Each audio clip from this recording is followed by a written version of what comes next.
담임 목사님께서 무엇을 선택하고 계십니까? 라는 제목으로 말씀 증거하시겠습니다.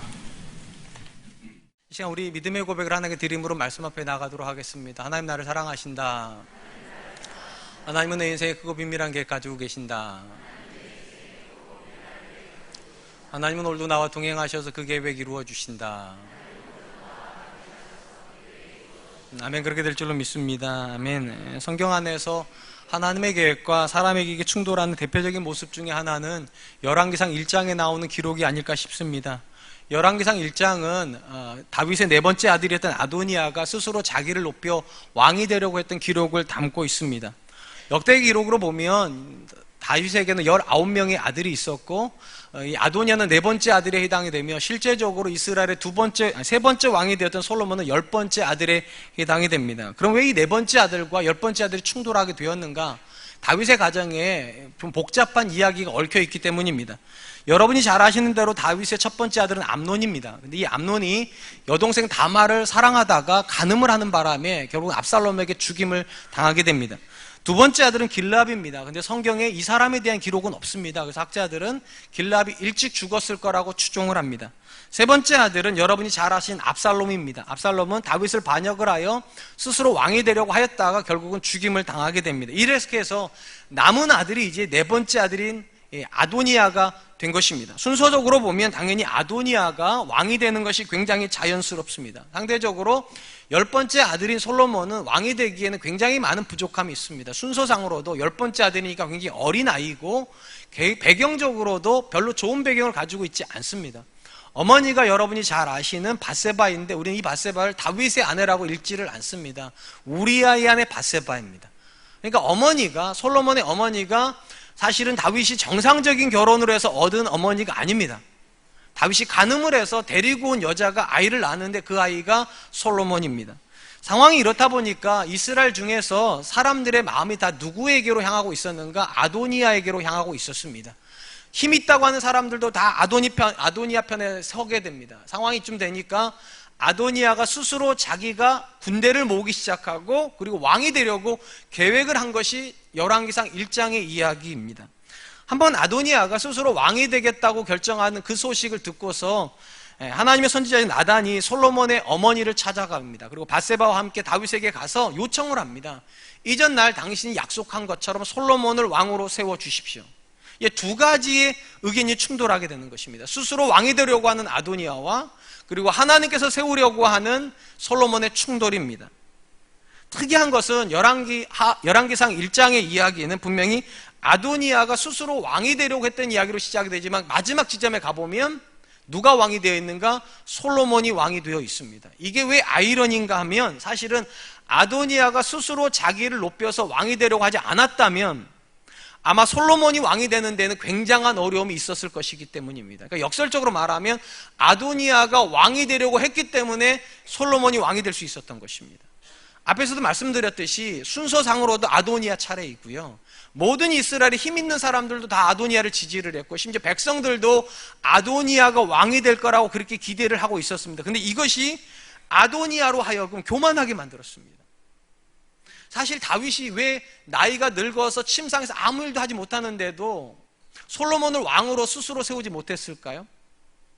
여기에는 충돌이 예상이 되었기 때문일 겁니다. 모든 사람들이 다 아도니아가 왕이 될 거라고 기대했는데 전혀 예상하지 못했던 솔로몬이란 카드를 꺼내버리면 이게 충돌이 되고 나라가 갈라질 것을 다윗이 염려했던 것 같아요.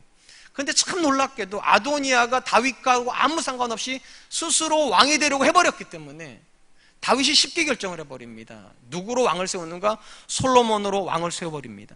일이 지나고 나서 아도니아가 밧세바에게 찾아와서 이렇게 고백하게 됩니다. 열왕기상 2장 15절, 그가 이르되 당신도 아시는 바이거니와 이 왕위는 내 것이었고 온 이스라엘은 다 얼굴을 내게로 향하여 왕으로 삼으려고 하였는데 그 왕권이 돌아가 내 아우의 것이 되었음은 여호와께로 말미암음이니이다. 아도니아의 고백이 굉장히 아이러니합니다.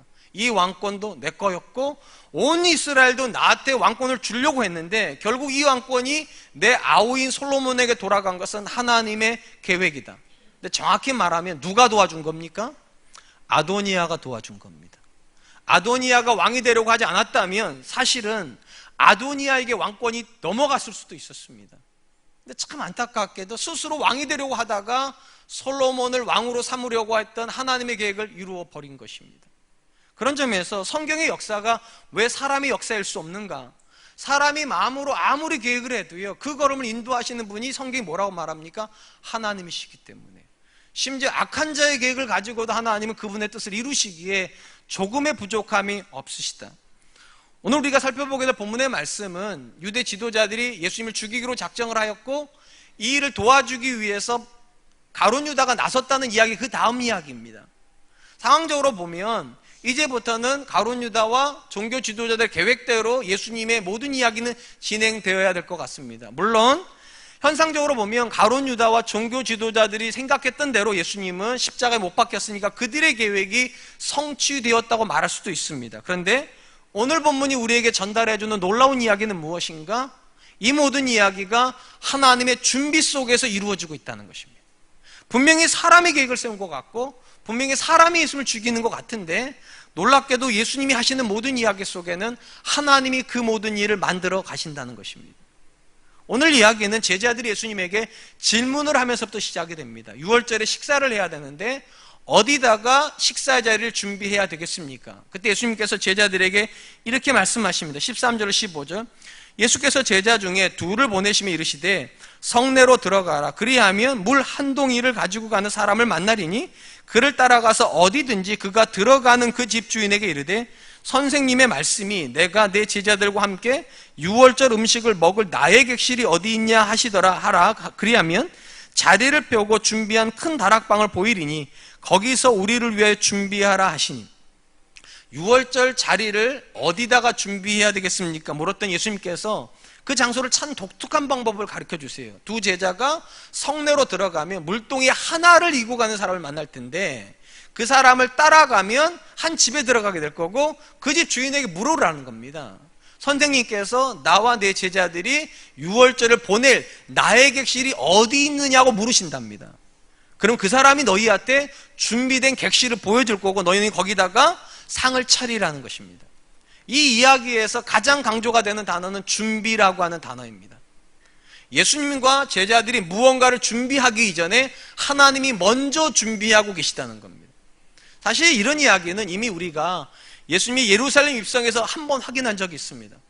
예수님이 예루살렘 입성하실 때 두 제자를 건너편 마을에 보내시면서 뭐라고 말씀하셨는가? 건너가면 아직 아무도 타보지 않은 어린 나귀가 매어 있을 텐데 너희는 풀어서 내게로 가지고 와라. 근데 놀랍게도 제자들이 갔더니만 그곳에 예수님이 준비한 것도 아니고 제자들이 모아놓은 것도 묶어놓은 것도 아닌 어린 나귀가 있더라는 것이죠. 그리고 예수님이 하신 말씀 그대로 주께서 쓰시겠다 하랬더니 풀어주더라는 겁니다. 그리고 오늘 본문도 똑같은 패턴입니다. 어디로 가서 장소를 찾아야 됩니까? 예수님 말씀하십니다. 성내로 가라. 그리고 내가 말한 그 사람을 쫓아가서 내가 한 말대로 해라. 그러면 장소가 나올 것이다. 놀랍게도 그곳에서 제자들은 다락방을 발견하게 되고 거기다가 6월절 상을 차리게 됩니다. 성경에서 우리가 만나게 되는 하나님의 가장 구체적인 모습은 하나님은 계획하시고 계획을 실행하기 위해서 준비하시며 하나님 그 계획을 실행하시는 분이라는 것입니다. 물론 성경에서 하나님께서 이렇게 우리를 위해서 일하시고 우리를 위해서 준비하고 계시다고 이렇게 말을 하지만 우리가 처한 상황은 대부분의 경우 이 모든 우리의 믿음을 배신하는 게 일반적입니다. 우리는 다 하나님께서 우리를 위해서 일해 주실 거라고 믿습니다. 그런데 내일 우리가 만나는 현실 속에서 하나님의 준비를 만나는 사람이 얼마나 있겠습니까? 대부분 우리는 하나님의 계획이 없는 것 같은 상황 앞에 놓이게 됩니다. 심지어 하나님께서 나를 위해서 일하시는 것이 아니라 악한 사람을 도와주고 계신다고 느낄 때도 굉장히 많이 있습니다. 그러니까 교회에서는 믿음을 고백하지만 삶의 현장에 들어가면 다 좌절해버립니다. 다 절망해버립니다. 근데 여러분, 비단 이것이 우리만의 문제는 아니라는 것에 희망이 있습니다. 성경에 나오는 모든 믿음의 사람들이 그들이 만났던 삶의 현장은요, 그들이 기대했던 현장이 아니었습니다. 그들이 믿음으로 상황은 이렇게 되는 게 좋겠다고 생각했던 그 상황에 들어갔던 사람은 단 한 명도 없습니다. 다 대부분의 사람들은 그들에게 무너지는 현실 앞에 서야 됐고요. 하나님이 일하지 않으시고 심지어 하나님이 그들을 미워하시는 것 같은 그런 삶의 환경에 놓여야만 했습니다. 요셉의 이야기를 우리가 잘 압니다. 요셉의 이야기가 왜 우리에게 충격을 줍니까? 하나님께서 요셉에게 두 번의 꿈을 주시면서부터 요셉의 이야기는 시작됩니다. 두 번의 꿈의 핵심은 하나입니다. 하나님이 요셉을 지극히 높여주시겠다는 겁니다. 근데 그 꿈 다음 이야기가 뭡니까? 요셉이 10명의 형들에 의해서 옷이 다 벗겨져 가지고 미디안 상인들에게 팔려버리는 겁니다. 100번 양보하고도 여러분, 하나님의 계획이 미디안 상인들에게 팔리는 그 현장이 있습니까? 그 현장에서 하나님이 일했다고 말할 수 있습니까?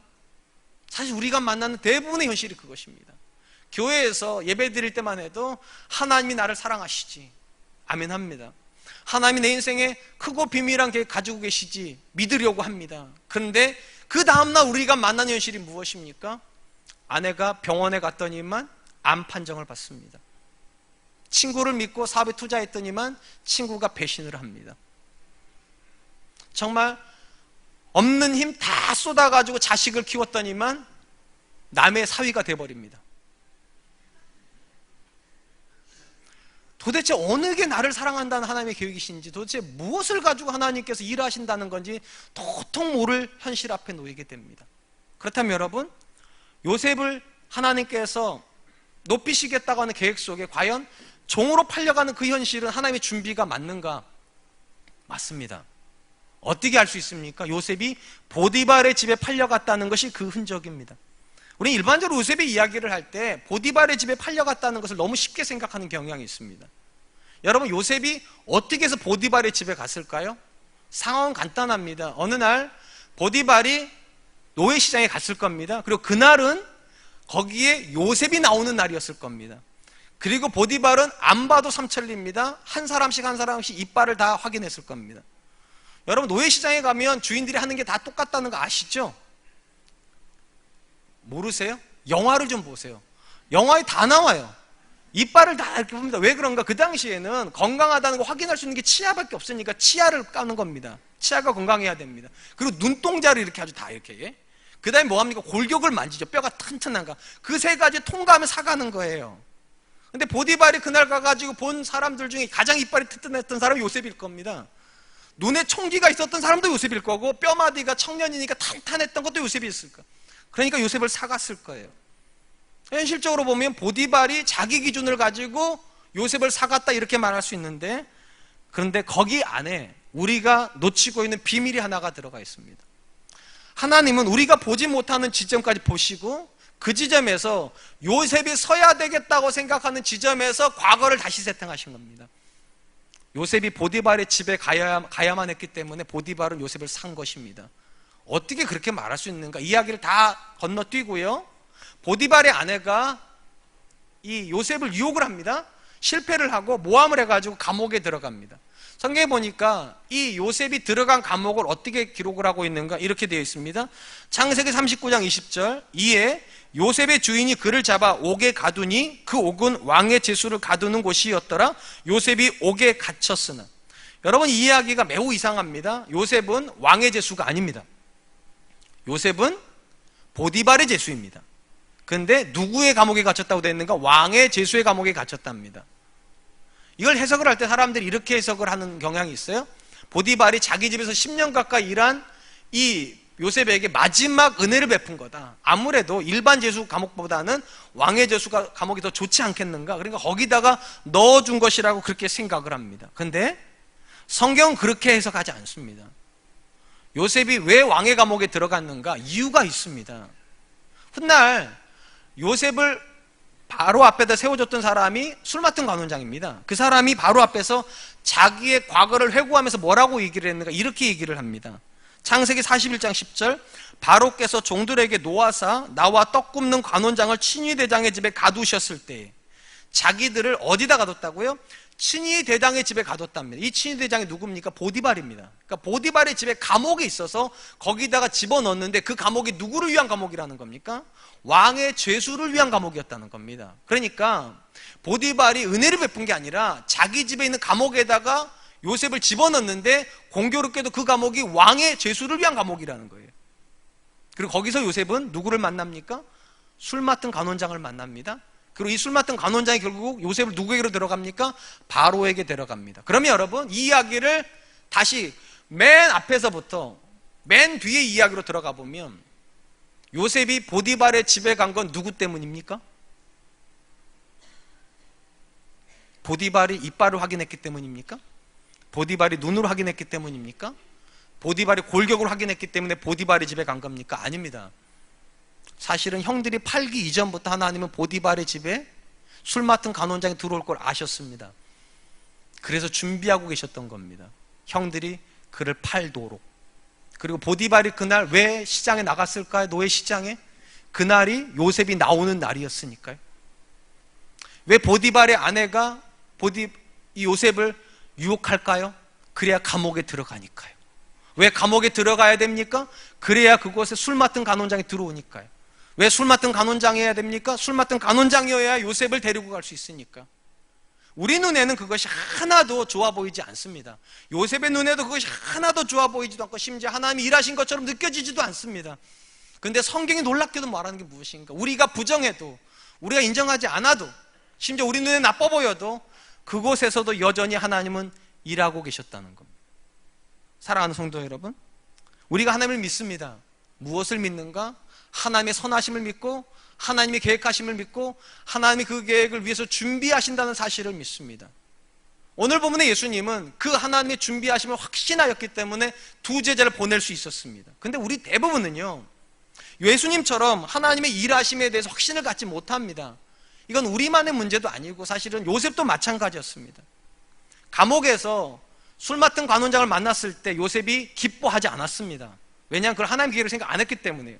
심지어 술 맡은 가정이 나갈 때 요셉이 뭐를 부탁합니까? 당신이 득이하거든 나를 기억해서 이 감옥에 나가게 해달라고. 요셉의 목적은 감옥을 나가는 거였지, 그래서 술 맡은 관원장을 만나는 게 목적인지도 몰랐습니다. 어떻게 해서든지 빨리 나가고 싶었던 거예요. 우리 대부분도 지금 어쩌면 그런 상황이 있을지도 모릅니다. 지금 빨리 그 상황을 극복하고 싶고 빨리 그 상황이 해결되었으면 좋겠고 빨리 모든 것은 내가 원하는 상황으로 바뀌었으면 좋겠다고 그러면서 놓치는 것이 있습니다. 그 상황에서 여전히 하나님이 일하고 계시다는 것, 그 상황이 하나님께서 나를 위해서 만들어 놓으신 상황이라는. 왜 성경에서 우리한테 항상 기뻐하라고 그러고 범사에 감사하라고 그럴까요? 사실 우리가 만난 대부분의 상황은 절망의 상황 아닙니까?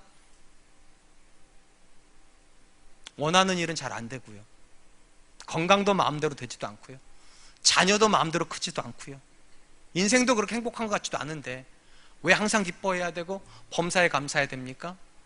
여기에 믿음이 들어가 있기 때문입니다. 모든 상황이 내 뜻대로 안 되더라도 그 모든 상황은 하나님의 최선이기 때문입니다. 아멘 하세요. 요셉에게 감옥으로 끌려가는 그 최선 아닐지 모릅니다. 그의 관점에서는요. 요셉에게 형들에게 배신당하는 게, 그리고 터무니없는 오해를 받아서 감옥에 들어가는 게 그에게 최선 아닐지 모르겠어요. 그런데 하나님에게는 그것이 최선이었습니다. 그래서 말하는 거예요. 범사에 감사하라고. 이번 추석 주간에 제 아내하고 이제 어떻게 하다 보니까 대화를 좀 했습니다. 여러 대화를 했는데 그 중에 하나가 이런 대화죠. 여러분, 목사하고 사모가 대화를 하면 굉장히 거룩한 대화를 할 것 같죠. 근데 우리는 집에 가면 다 계급장을 떼버리거든요. 그냥 남편이고 아내예요. 그러니까 굉장히 평범한 대화를 합니다. 그러다 내가 제가 이런 대화를 물어봐서 제 아내한테요. 그냥 당신 나랑 결혼 안 했으면 어떻게 됐을 것 같아? 제 아내가 생각도 안 하고 바로 대답을 하더라고. 더 좋은 남자 만났겠지. 그냥 괜히 화가 나더라고요. 그러니까 내가 최선이 아니라는 거예요. 제 아내한테요. 더 좋은 남자가 있는데 나랑 만났다는 그런 뉘앙스에 굉장히 기분이 나빴어요. 그러려니 하고 지나갔어요. 그리고 어저께 이제 식사를 우리 애들하고 같이 하는데 제가 그냥 얘기했어요. 엄마한테 내가 아빠랑 안 만났으면 어떻게 됐을까 했더니만 더 좋은 남자 만났겠지 했다가, 그랬더니 우리 둘째가 옆에 앉아 이러는 거지. 그건 아니지. 엄마한테 아빠가 최선이지. 엄마한테 아빠가 최선이지. 여러분, 우리 생각에는 지금 남편보다 더 좋은 남편이 있을 것 같고, 지금의 아내보다 더 좋은 아내가 있을 것 같고, 지금의 상황보다 더 좋은 상황이 있을 것 같다고 생각하지만 없습니다. 요셉에게 최선은 감옥입니다. 제게 최선은 지금의 제 아내이고요, 여러분들에게 최선도 이 교회이고요. 이게 인정이 안 되면 우리는 굉장히 많은 갈등을 겪게 됩니다. 감사할 수 없어집니다. 근데 하나님께서 우리한테 주신 명령은 무엇인가? 범사에 감사하라. 여러분, 여러분의 상황 속에서 무엇을 선택하는 건 여러분의 자유입니다. 그런데 여러분, 한 가지는 꼭 기억하고 선택하십시오. 지금 여러분의 상황이 아무리 절망스러워도 그곳에 하나님의 계획이 있습니다. 그곳에서 하나님이 일하고 계십니다. 그게 믿어져야지만 우리는 바른 선택을 하게 됩니다. 근데 자꾸만 우리는 그걸 인정 안 하려고 그래요. 하나님이 나를 미워하신다고 생각하고, 하나님이 내 인생에서 아무 일도 안 하신다고 생각하고, 심지어 하나님께서 나를 버리셨다고 생각을 하니까 엉뚱한 선택을 하고 날마다 불행해지고 날마다 절망하죠. 그건 하나님 뜻 아닙니다. 오늘 예수님이 내일이면 돌아가시는데요, 그 절망적인 상황에서도 뭐를 보고 있는가? 하나님이 일하고 계시다고. 우리가, 너가, 제자들이 뭔가를 찾기 전에 하나님이 준비하고 계시다고. 여기 어디도 절망이 없어요. 우리 사랑과 은혜교 성도님들이 오늘 우리가 마주하는 현실 앞에서 이 사실에 먼저 주목했으면 좋겠어요. 하나님이 일하신다. 하나님이 오늘도 준비하고 계신다. 한편 예수님은 2명의 제자가 자리를 준비해 놓았을 때 제자들과 함께 그 자리에 앉으셨습니다. 그리고 식사를 나누다가 예상치 못하는 말씀을 하세요. 17절로 18절입니다. 저물매 그 12를 데리고 가서 다 앉아 먹을 때 예수께서 이르시되 내가 진실로 너희에게 이르노니 너희 중에 한 사람 곧 나와 함께 먹는 자가 나를 팔리라 하신대. 이 이야기는 이렇게 이해하시면 좋을 것 같아요. 지금 예수님께서는 하나님께서 제자들과 예수님을 위해서 식사의 자리를 준비해 주셨다. 그리고 한 발짝 더 나아가 내가 앞으로 가게 되는 모든 길도 결국은 하나님이 준비하시는 여정으로 들어가는 것이지 사람이 계획을 하고 사람이 준비해 놓은 길로 들어가는 게 아니다. 여러분, 우리가 잘 아는 대로 구약으로부터 하나님의 계획은 딱 하나였습니다. 저와 여러분들을 포함한 인류를 구원하시는 거예요. 이 계획을 위한 하나님의 준비가 무엇인가? 그게 예수님이었습니다. 예수님을 통해서 십자가의 그 아들이 죽음으로 저와 여러분 구원받는 거예요. 그리고 때를 정하셨다 말씀드려서 6월절이에요. 그리고 오늘 보면 바울 앞에서 가룟 유다가 그 6월절에 예수님을 넘겨주기로 이미 맹약을 했습니다. 그리고 이 모든 과정을 예수님은 읽으시면서, 과정을 바라보시면서 어떻게 느꼈는가? 이것은 절대적으로 하나님이 준비하신 상황이라는 겁니다. 이게 예수님의 확신이에요. 이 확신을 담은 표현이 무엇인가? 나와 함께 먹는 자가 나를 팔리라. 이 말 속에 들어가 있습니다. 나와 함께 먹는 자가 나를 팔리라. 이 말씀을 하심으로 예수님은 확신을 하고 얘기하는 거예요. 이 모든 상황은 하나님이 만드신 상황이다. 왜냐하면 예수님이 하신 이 말씀은요, 구약 성경의 인용이기 때문입니다. 구약 성경 시편 41편 9절에 이렇게 되어 있습니다. 내가 신뢰하여 내 떡을 나눠 먹던 나의 가까운 친구도 나를 대적하여 그의 발꿈치를 들었나이다.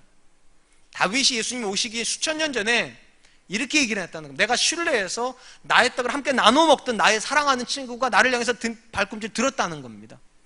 근데 이 본문을 예수님이 어떻게 해석을 하시는가? 이게 메시아인 자기를 위해서 하나님께 미리 예언해 놓으신 말씀이라는 겁니다. 그리고 이 식사기 자리에서 지금 나랑 함께 식사를 먹고 있는 이 중에 누군가가 나를 향해서 발꿈치를 들을 거라는 겁니다. 그리고 이 모든 것은 하나님께서 이미 말씀해 놓으신 것의 실천이기 때문에 결국은 나를 배신하는 그 사람의 계획이 아니라 하나님의 계획이라는 겁니다. 그러니까 확신 있게 말씀하시는 거예요. 또한 이 본문 말씀에서 예수님께서 가룟 유다가 그 자리에 앉아 있는데 이 말씀을 하신 이유가 무엇일까요? 가룟 유다에게 마지막 경고를 하시는 걸 겁니다. 네가 계획하는 일인 것처럼 생각되지만 네 계획이 아니라고. 네가 하는 일인 것 같지만 사실 네가 일하기 전에 하나님이 먼저 일하셨다고. 멈추라는 거죠. 하나님의 일하심이라고 믿어진다면, 하나님이 이 모든 상황을 이끌어 가시는 분이라고 믿어진다면 멈출 수 있는 기회를 주는 겁니다. 그런데 가룟 유다는 멈추지 않습니다. 왜 안 멈춥니까? 그 확신이 없으니까요. 하나님께서 역사를 이끌고 가시고 그 하루를 주장하고 계시다는 확신이 없어요. 그냥 현상적으로만 해석하는 거예요. 현상적으로 자기가 팔 거거든요. 그리고 현상적으로 종기주들 예수님 십자가에 못 박을 거거든요. 다 자기들의 이야기로 생각을 하는 것이지 그 이야기 어디에도 하나님의 이야기가 있다 생각을 안 하는 겁니다. 근데 예수님은 확신이 있습니다. 왜냐? 성경 말씀이 그대로 자기 인생에 이루어지고 있다고 믿으시기 때문에 하나님이 일하고 계시다. 사실 성경에서요, 어리석은 사람들의 가장 공통적 특징이 무엇입니까? 그들은 자기들이 하나님의 일을 하는지도 모르고 열심히 죄를 짓고 있다는 겁니다. 자기를 위해서 죄를 짓는 줄 알았는데 하나님을 위해서 죄를 짓고 있는 겁니다. 사실은 요셉의 형들이 요셉을 옷 다 벗겨가지고 돈을 받고 미디안 상인들에게 요셉을 팔 때 그들은 알았을까요? 그 모든 일이 요셉을 애굽에 보내려고 하는 하나님의 큰 그림이었다는 것을. 보디발의 아내가 수치심 가운데 자기 남편에게 요셉을 거짓으로 증언하잖아요. 내가 겁탈당하려고 했다고. 그때 그녀가 알았을까요? 이 모든 것이 요셉을 감옥에 보내려고 하는 하나님의 뜻이었다는 것을. 가룟 유다가 은 30의 손을 팔 때 가룟 유다는 혹시 알았을까요? 그것이 하나님께서 예수님을 십자가에 못 박으려고 하는 큰 그림 중에 굉장히 중요한 퍼즐이었다는 것을 아무도 몰랐습니다. 그런데 아무것도 모르면서 열심히 죄를 지었습니다. 보디발의 아내는 믿음이 없다고 치고요, 빼고요. 요셉의 형들과 가룟 유다는 믿음이 있는 듯이 보이는 사람들 아닙니까, 그들은? 근데 왜 그들이 죄를 마음에 품었을까요, 도대체요? 우리 대부분도 이렇게 보면, 외모만 보면 절대 죄를 마음에 품을 것 같지가 않습니다. 다 선한 생각하실 것 같고 선한 결정할 것 같은데 우리가 돌아서면 왜 마음속에 자꾸만 죄의 가능성이 들어오는 걸까요? 이유는 딱 하나입니다. 하나님의 계획이 내 마음에 들지 않기 때문입니다. 더 정확히 말하면 오늘 우리가 만나고 있는 상황이 내 마음에 들지 않아요. 이걸 하나님의 계획으로 생각을 안 하니까. 그러니까 어떻게 해서든지 이 상황을 바꾸고 싶어요.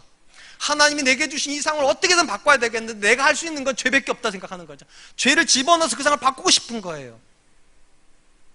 그러니까 믿음이 있음에도 불구하고 요셉의 형들은 동생을 팔아버리는 겁니다. 그들의 눈에 그 계획이 좋지 않아, 하나님의 계획이요. 한번 생각해 보세요. 자기 동생이 자기들보다 높아지는데 이게 좋겠어요? 자기들의 눈에 그게 좋아 보이지 않아요. 가룟 유다에게 예수님이 죽으시는 계획이 좋겠어요?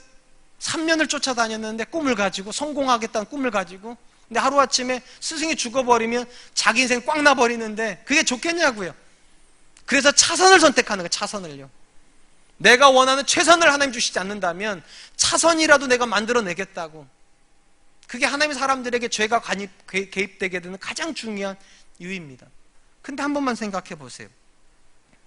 여러분, 우리가 죄를 지어가지고 우리가 원하는 결론 얻을 수 있습니까? 당장은 얻을 수 있습니다. 근데 여러분, 우리가 이 자리에 와서 예배하는 이유가 뭡니까? 하나님이 살아계시다고 믿기 때문입니다. 그리고 살아계신 하나님이 일을 하신다는 게 성경의 기록이에요. 근데 하나님은 어떤 일을 하시는가가 핵심이에요. 악을 위해서 일하지 않습니다. 선을 위해서 일하십니다. 그러니까 내가 지금 악을 가지고 차선이라도 얻으려고 하지만 하나님 옆에서 그 차선도 얻을 수 없게 만드시죠. 왜냐하면 하나님은 악을 위해서 일 안 하신다니까요. 성경 안에서 왜 믿음의 사람들이 죄를 범했는데 그 죄가 그들의 유익이 안 될까요? 간단해요. 하나님이 그들의 인생에서 악을 위해서 일 안 하시기 때문입니다. 사랑하는 성도 여러분, 세상에는 죄가 좋아서 죄를 짓는 사람들 많습니다. 참 그런 것 같아요. 어떻게 저런 짓을 하나 싶은 사람들. 근데 죄가 좋은 거예요, 그냥. 근데 적어도 교회에서 하나님을 알고 예수를 믿는다는 사람들이 죄가 좋아서 죄를 짓는 사람들이 있을까요? 저는 없다고 생각합니다. 죄가 좋아서 죄를 짓는 사람은 없습니다. 다만 지금도 하나님이 일하고 계시다는 믿음이 흔들리니까 죄가 들어오는 거예요. 지금 내 상황이 하나님의 최선의 한 부분이라고는 이 믿음이 없으니까 죄를 가지고 어떻게 해서든지 차선이라도 만들어내려고 그렇게 하는 거예요. 근데 여러분, 죄를 가지고도 차선도 못 만들어냅니다. 설령 여러분들이 그 죄 가운데서 굉장히 대단한 걸 이루어도 그것이 여러분들에게 차선일 수 없습니다. 크게 두 가지 이유 때문입니다. 첫 번째, 죄가 개입이 되면 은혜는 소멸됩니다. 더 이상 하나님께서 은혜 베풀지 않습니다. 두 번째, 우리가 죄를 가지고 아무리 많은 걸 크게 얻어도 그것이 하나님께 영광되지 않습니다. 성도의 삶에서 은혜가 사라지고 하나님의 영광이 사라지면 성도는 존재 가치를 잃어버립니다. 우리는 성공을 위해서 부름받은 사람들이 아닙니다. 하나님의 영광을 위해서 부름받은 사람이에요. 오죽하면 바울이 뭐라고 말했습니까? 먹어도 하나님의 영광을 위해서, 굶어도 하나님의 영광을 위해서, 살아도 하나님의 영광을 위해서, 죽어도 하나님의 영광을 위해서. 그게 우리의 유일한 목적입니다. 그리고 영광이 있는 그 자리에만 하나님의 은혜가 있습니다. 무엇을 선택하시려고 하십니까? 우린 대부분 무엇이 내게 유익한가를 기점으로 결정을 하려고 합니다. 이 본문에서 우리가 두는 두 번째 도전은 무엇인가? 무엇이 우리 기준이 되어야 되는가? 무엇이 내게 유익한가가 아니라 무엇이 하나님께 영광이 되겠는가? 그거요. 예수님이 십자가가 좋아서 십자가에 달리신 거 아닙니다. 그것이 하나님 영광 받으시는 자리라고 확신하셨으니까 그 자리를 받아들이시는 거예요. 우리 사랑과 은혜의 성도님들에게도 이익이 아니라, 성공이 아니라 하나님의 영광, 그것이 우리가 하는 선택의 가장 중요한 부분이 될 수 있었으면 좋겠습니다. 마지막입니다. 예수님께서 누가 자기를 팔 것인지를 이미 얘기하셨어요. 예수님과 떡을 먹는 자들 중에 하나가 팔 거라고 하시고, 그 다음에 바로 이어서 굉장히 충격적인 이야기를 또 하십니다. 21절, 인자는 자기에게 대하여 기록된 대로 가거니와 인자를 파는 그 사람에게는 화가 있으리로다. 그 사람은 차라리 나지 아니하였더라면 자기에게 좋을 뻔하였느니라 하시니라. 예수님 지금 뭐라고 말씀하셨는가? 인자는 사람이 만들어 놓고 사람의 계획한 길을 가는 것이 아니라 기록된 대로, 시편 41편 9절에 기록된 그대로 가거니와 그 인자를 팔아서 악을 행하는 이 사람은 나지 않는 게 더 좋을 뻔하였다고. 사실 현상적으로 놓고 보면은요, 가룟 유다가 예수님을 팔아 주었기 때문에 하나님의 계획이 이루어졌습니다. 그러면 나쁘게 생각하면 가룟 유다도 쓰임 받은 거 아닙니까? 그럼 정상 참작을 해야죠. 아니에요? 만약에 가룟 유다가 개입을 안 했으면 예수님은 유월절에 못 죽어요. 왜? 죽이려고 하는 사람들이 유월절에 하지 말자고 했다니까요. 그러니까 하나님의 계획이 이루어지기 위해서 가룟 유다는 굉장히 중요한 역할을 한 거예요. 그러면 하나님 법정에 가서 이렇게 말해야 되는 거, 하나님 나 때문에 예수님이 죽으신 거라고, 유월절에. 그러니까 정상 참작 좀 해주십시오, 이래야 되는 거잖아요. 근데 예수님께 이 가능성을 제거해 버리셨습니다. 이 사람은 나지 않는 게 더 좋을 뻔했다고. 무슨 말인가? 결과가 다 좋아졌으니까 다 괜찮다? 그런 거 없다는 겁니다. 결과는 하나님이 만드시는 거예요. 여러분이 만드는 거 아니고 제가 만드는 거 아니에요. 결과는 하나님이 만드시는 거, 과정을 누가 만드는가? 저와 여러분이 만드는 겁니다. 근데 결과가 좋았기 때문에 과정은 덮어도 된다, 예수님이 거기 동의 안 하시는 거예요. 그러므로 사랑하는 성도 여러분, 결과를 선택하려고 하지 마세요. 하나님의 관심은 과정이에요. 그 과정 속에 내가 어떤 역할을 하고 있냐는 거죠. 사실 이런 이야기는 우리에게 굉장히 불편한 이야기입니다. 왜냐하면 우리가 성경 안에서 읽는 가룟 유다의 이야기는 굉장히 우리에게 심정적으로 치근함을 불러일으켜요. 나라도 그렇게 할 수 있었겠다. 가룟 유다가 나쁜 사람이 아니라 나라도 그 자리에 있었으면 그렇게 할 수밖에 없었겠다는 생각이 든다니까요. 왜냐하면 요한복음에 보면 굉장히 독특한 기록이 하나가 나와요. 이런 기록이죠. 요한복음 13장 2절, 마귀가 벌써 시몬의 아들 가룟 유다의 마음에 예수를 팔려는 생각을 넣었더라. 그러니까 예수님을 파는 게 온전히 가룟 유다의 생각도 아니에요. 마귀가 생각을 집어넣었기 때문에, 또 하나님께서 가룟 유다가 원하지 않는 상황을 만들어 놓았기 때문에, 예수님이 성공했다면 가룟 유다가 실패 안 했을 거 아니에요.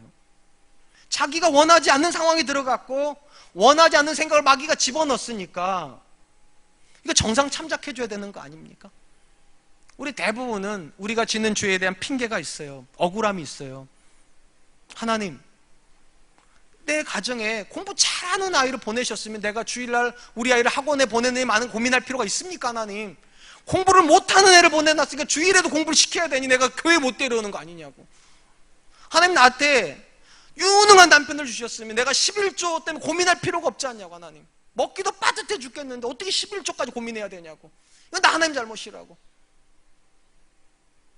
그 남편들, 하나님 나한테 진짜 아름답고 진짜 연숙하고 진짜 좋은 여자를 주셨으면 내가 바깥에 있는 저 많은 여자들 때문에 왜 유혹을 받아야 되냐고. 다 이거 하나님 책임이라고. 우리 안에 굉장히 많은 핑계가 있습니다. 굉장히 많은 억울함이 있어요. 아마 가룟 유다도 그런 생각이 있을 겁니다. 근데 거기서 예수님께서 확정해 버리셨어요. 그런 거 없다고.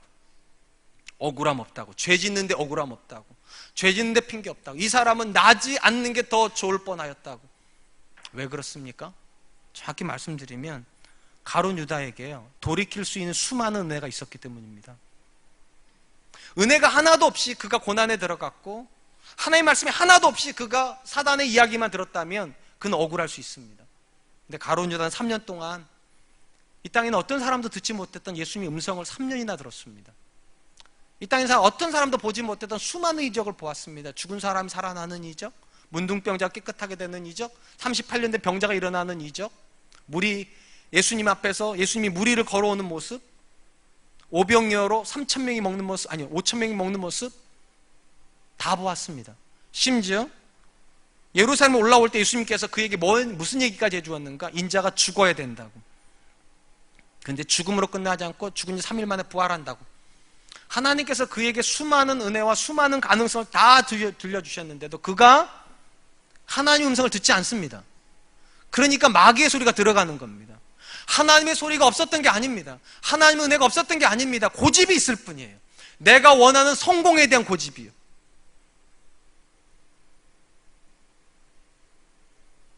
누가 가룟 유다를 죽인 겁니까? 가룟 유다가요. 은혜가 없어서가 아니에요. 고집이 있었기 때문이에요. 들으려고 하지 않습니다. 보려고 하지 않습니다. 바꾸려고 하지 않습니다. 사랑하는 성도 여러분, 우리가 죄를 선택할 때 우리는 대부분 번민을 합니다. 그리고 부득이하게 그 일을 하게 됐다고 나한테 스스로 안위를 줍니다. 이렇게 말하죠. 다른 사람들도 다 이렇게 했을 거라고, 나만 이렇게 하는 거 아니라고, 다른 사람들도 다 그렇게 자녀 키우고, 다른 사람들도 다 그렇게 사업하고, 다른 사람도 다 그렇게 부부생활 한다고. 다 핑계가 있습니다. 가룟 유다에게도 그 핑계는 있습니다. 3년을 꿈을 안고 쫓아다녔던 예수님이 죽는다는데, 그리고 마귀가 자꾸만 팔으라고 하는 생각을 주는데 어떻게 내가 안 할 수 있냐고. 예수님께서 못을 박아버립니다. 나지 않는 게 좋을 뻔했다고. 그 정도 은혜 받았는데, 그 정도 들려주는데, 그 정도 보여주는데 안 바뀐다면 결코 은혜가 없어서가 아닙니다. 우리가 살아온 여정 중에 우리는 굉장히 많은 은혜를 받은 사람들입니다. 그 대표적인 은혜가 지금 여러분 이 자리에 와 있는 겁니다. 이 땅에요, 믿고 싶어도 안 믿어지는 사람이 얼마나 많은 줄 아십니까? 이해하고 싶어도 하나님이 하시는 일이 이해가 안 되는 사람이 얼마나 많은 줄 아세요? 근데 여러분들 참 신기하게 그게 믿어져서 이 자리에 온 사람들이에요. 그 졸지도 않고 설교를 들어요. 또 뭐가 재밌다고. 사람들이 그래 미쳤다고 그래요. 근데 그게 여러분들의 은혜예요. 들려지고 있다는 게. 근데 그 들려지는 소리가 내 안에 있는 생각을 못 바꾸면 결국 우리는 죄의 가능성으로 갑니다. 하나님은 여러분들 상황을 바꾸시는 게 먼저 아닙니다. 여러분의 생각을 먼저 바꾸고 싶어 하세요. 상황을 바꿔놓으시면 항상 기뻐하는 게 쉽지요. 범사에 감사하는 게 쉽지요. 근데 왜 그게 어려운 줄 아세요? 상황은 안 바꿔주시거든요. 내 마음을 먼저 바꾸시고 싶으시니까. 세 번째입니다. 무엇을 선택하실 겁니까? 상황을 선택하지 마시고 여러분의 마음을 선택하세요. 하나님, 상황을 바꾸시기 전에 내 마음을 좀 바꿔주세요. 내 자녀가 어떻게 좋아지기 전에 내가 내 자녀 바라보는 내 시각이 좀 바뀌게 해주시고, 내 남편이 대단한 사람 되기 전에 내가 내 남편을 그냥 있는 모습 그대로 바라볼 수 있도록 내 시각을 좀 바꿔주시고, 내가 대단한 사람 되기 전에 지금 내게 주신 것 앞에 감사할 수 있는 그런 사람 되게 해달라고. 결국은 변화하지 않으면 죄가 여러분을 삼켜버립니다. 감사하지 않으면 불평이 저와 여러분을 삼켜버립니다. 그러면 죄가 들어오는 거예요. 이제 말씀을 맺으려고 합니다. 삶의 매 순간이 선택이죠. 아마 이 자리에 계신 분들도 지금 선택하고 계실 거예요. 오늘은 4층에서 밥을 먹을까, 나가서 먹을까? 커피를 먹을까, 음료수를 사서 먹을까? 저녁 때는 뭐를 할까? 다 선택할까? 이게 나쁘다는 얘기가 아닙니다. 삶이 다 선택이에요. 교회 바깥에 있는 사람들이 하는 선택 기준 딱 하나입니다. 무엇이 내게 유익할까? 그게 그들의 유일한 기준입니다. 오늘 보면서 하나님께 저와 여러분들에게 주시는 선택 기준은 세 가지입니다. 첫 번째, 하나님이 일하시고 계시다면 나는 어떤 선택을 해야 되는가? 내가 하는 선택이기 전에 하나님의 일하심이 먼저 있다는 겁니다. 두 번째, 무엇이 내게 유익한가가 아니라 무엇이 하나님께 영광이 되겠는가. 세 번째, 상황을 바꾸는 선택을 할 것인가, 내 마음을 바꾸는 선택을 할 것인가. 하나님 우리 마음을 바꾸고 싶어 하세요. 그리고 그런 선택을 하고 있는 저와 여러분들에게 하나님 오늘도 은혜 주실 줄로 믿습니다. 이번 한 주간 그 하나님과 믿음으로 동행한 한 주간 되시길 주님의 이름으로 축원드리겠습니다. 이제 우리에게 찬양 드릴 텐데요, 예수 늘 함께 하시네 찬양하려고 합니다. 이상하게 요즘은요, 제가 흥얼흥얼거리면 그게 설교가 되더라고요. 이 찬양이 제가 이번 주간에 굉장히 많이 흥얼거렸던 찬양입니다. 이 찬양의 핵심이 무엇인가? 예수님이 늘 우리와 함께 계시다는 겁니다. 우리가 절망이라고 생각하는 그 순간에도 예수님이 거기 계시고, 우리가 끝이라고 말하는 그곳에도 하나님의 계획은 있다.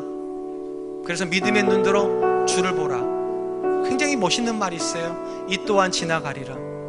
미칠 것 같고 죽을 것 같은 이 상황도 우리를 죽이려고 보내신 상황이 아니니까 지나간다는 겁니다. 믿음으로. 지금은 아무것도 없어가지고 소망이라고 부를 게 없는 것 같아도 이 또한 지나가고 어느 순간 보면 하나님께서 여기까지 도우셨구나, 그럴 날이 있다라는 거죠.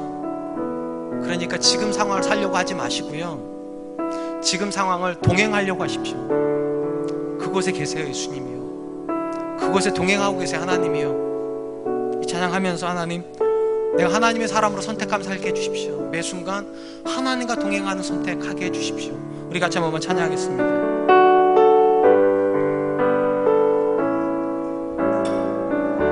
고단한 인생길, 고단한 인생길, 힘겨운 오늘도 예수 내 마음 아시네. 지나간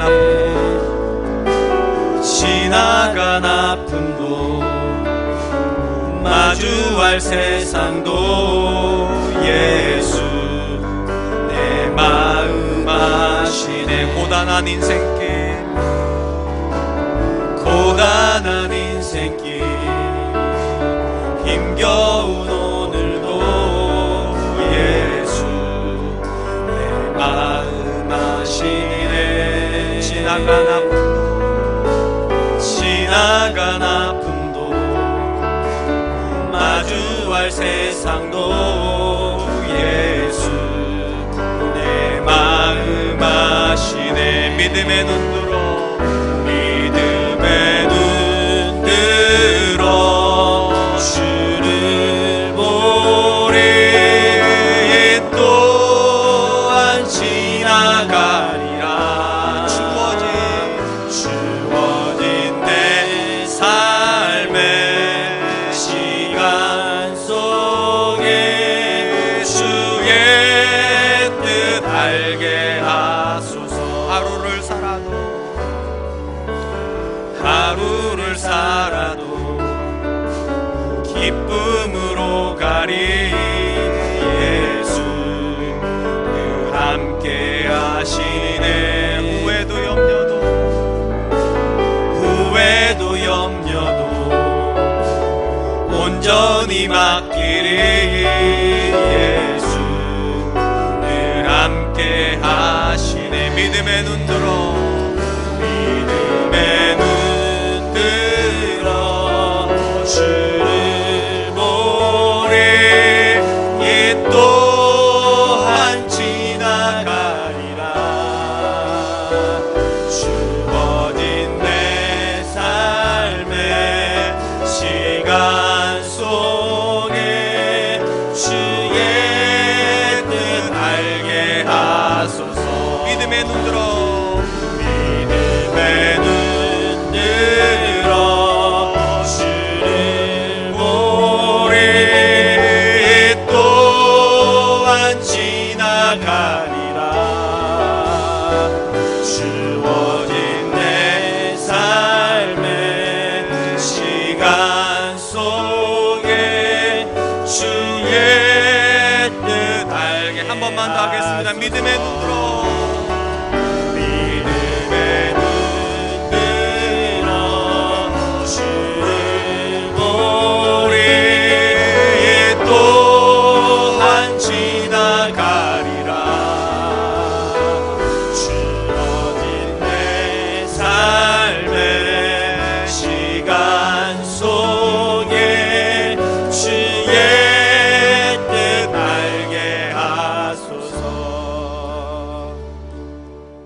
어쩌면 이 예배를 마치고 나가는 저 분이 죽을 것 같은 고통으로 나가는 느낌이신 분도 계실지 모릅니다.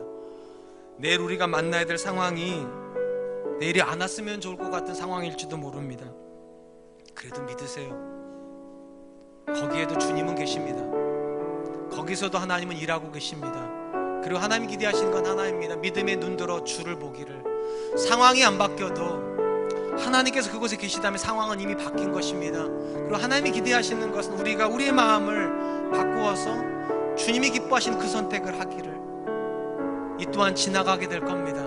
반드시 믿음으로 지나가게 될 겁니다. 이 찬양 기억하면서 우리 같이 한번 기도했으면 좋겠습니다. 하나님, 내가 만나고 있는 상황이 내가 원하는 상황이 아니고 너무 고통스럽고 너무 절망스러워. 하나님 포기하지 않게 해주시고 믿음으로 주님 바라보게 하여 주시고 하나님이 하시는 일을 기대하게 하여 주시옵소서.